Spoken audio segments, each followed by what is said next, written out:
Herri jasangarria eta segurua nahi dugu. Kezkatuta gaude usurbildarrak. Kezkatuta eta atituta.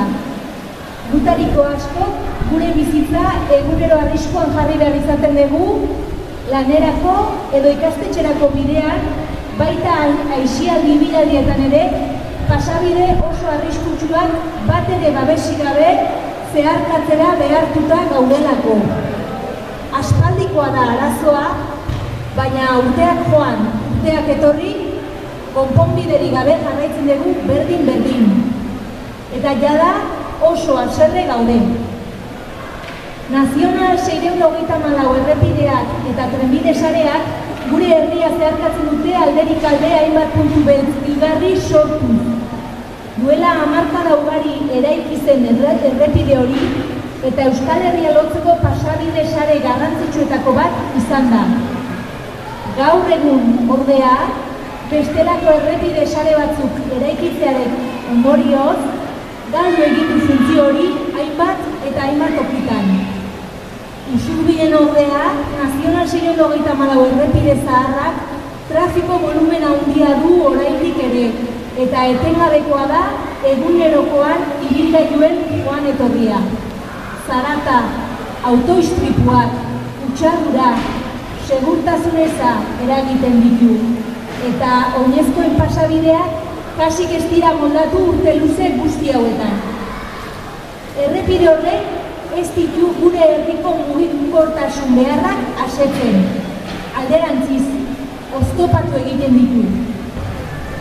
Izan ere, azken hilabete luzeotan, hainbat herritar eta udala eskuz esku aritu dira hausnarrean Usurbilgo espazio publikoaren antolamendu berria diseinatzen eta mugikortasunaz ateratako ondorioek bat egiten dute gure haserrearekin. Hainbat eta hainbat gune ez dira seguruak herritarrentzat, are arriskutsuagoak emakumeentzat, eta ez dira guztiontzat irisgarriak. Gainera, gure inguruko herri eta hiriak bezalaxe, Usurbil motordun ibilgailuen mugikortasunerako soilik dago egituratuta. Eta hori, oztopo handia zaigu beharrezko ditugun mugikortasun seguru eta sostengarriagoak sustatzeko, epe motz eta ertainean, oinezko eta bizikletazko desplazamentuak adibidez. Bestelako alternatibarik ezean, oraindik ere gure biziak kinkan jarriz bai errepidea, bai trenbidea gurutzatzera behartuta gaude herritarrak gure eguneroko joan etorrietan. Eta ez dira gutxi, hala gaina. Honako gune hauek esate baterako. Troiako pasabidea. Komunikazio bide naturala da, oinez, naiz bizikletaz, Usurbildik Zubietara eta Lasartera edo alderantziz joateko. Errepidea eta trenbidea. Biak gurutzatu behar dira jarraian, urren ez urren, batere babesik gabe. Egunerokoan, herritar ugarik erabiltzen dute pasabide hori. Naiz eta segurua ez izan. Segurua ez izateak ekiditen du neurri berean jende gehiago Usurbil eta Zubita edo Lasarte arteko joan etorria era sostengarriago batean egitea. Bizikletaz edo oinez adibidez. Aginei dagokionez, N634 errepideak herriguneak itan zatitzen du. Eta horrek batetik bestera modu seguruan zeharkatzeko arazo ugari sortzen ditu. Abiadura gutxitzeko hainbat neurri hartu baziren ere ez dira aski. Eta neurri gehiago eta eraginkor hauen beharra dago.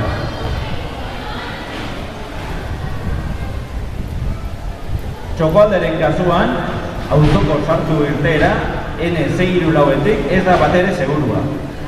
Zer esanik ez, autobus geltokia.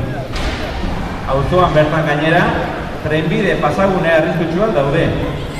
Askotan, gertatu dira akatsak sisteman, eta ondorioz, barrerak igo gabe geratu dira. Herrigunetik Santuinera joateko edo alderantziz, trenbidea gurutzatu behar da. Aspaldiko eskakizuna da pasagune arriskutsu hori kentzea, eta pasabide seguru eta irisgarri bat jartzea. Baina inongo aurrera pausurik ez dugu ikusi. Herrigunetik ugaldeko industriagunera oinez joateko modu seguru eta irisgarririk ere ez dago. Hain gertu egonagatik ere. Ilunpetan linternatxo bat eskuan duela, bidea zebrabiderik gabe zeharkatu eta bide bastarretik oinez joaten denik ere bada. 5 adibide dira, baina adibide soil besterik ez dira argiki irakurtzen dutenak. Zer nolako arriskua hartzen dugun herritarrok gure egunerokoan. Errepidea edota trenbidea babes gabe gurutzatu. Egoerak ezin du horrela jarraitu. Haserre gaude jada. Pasatzen den egun bakoitzeko gure bizitzak beste behin arriskuan jartzea ekartzen dugu. Gogorarazi nahi dugu iazko urrian Manuel Díaz Usubildarra hil zitzaigula Troiako pasaguneko auto batek harrapatuta. Nor izango da hurrengoa? Ez dugu inula ere nahi horrelakorik berriro errepikatzen. Horregaitik, instituzioi eskatu nahi diegu egoera honekin bukatzeko. Erakunde ororen lehentasuna behar duzan herritarron segurtasuna. Eta horregatik, gure segurtasuna bermatzeko neurriak hartzeko exigitzen diegu Usurbilgo udalari eta bereziki Gipuzkoako diputazioari eta Eusko Jaurlaritzari. Zentzu horretan, hauexek dira eskatzen ditugun lehen urratsak. 1. Troiako pasabide berriari heltzeko eskatzen diogu ETS-ri eta batez ere Gipuzkoako diputazioari. Jakin badakigu ETS baduela Troiako pasagunerako proiektu bat eta diputazioarekin bizkarrak izan direla berriki honen inguruan. Ez dugu onartzen gure oinarrizko segurtasunarekin jolasean aritzea. Alderdikeriak utzi eta lan egin ezazue behingoz herritarren onura lehenetsita zuen interes politikoen gainetik. Halaber, plan bat eskatzen diogu, ETS-ri gainerako pasagune arriskutsuak ere ezabatzen joateko. N624, 2. N624 errepidearen egoera eta funtzioa berraztertzeko eskatzen dugu. Gaur egun, badira alternatibak errepide horrentzat eta ez dago zertan zirkulazioa gure herrietatik bideratu. Horregatik, hainbat ibilgailurentzat neurri murriztaileak hartzeko eta zirkulazioa lasaitzeko neurriak hartzeko eskatzen diogu Gipuzkoako diputazioari. Gure bizi kalitatea eta segurtasuna bermatzeko beharrezkoak dira.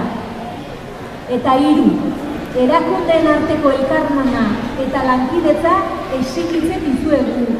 Bai eta herritarrok bide segurtasunean ditugun arazoei eraginkortasunez aurre egiteko politika publikoak ere.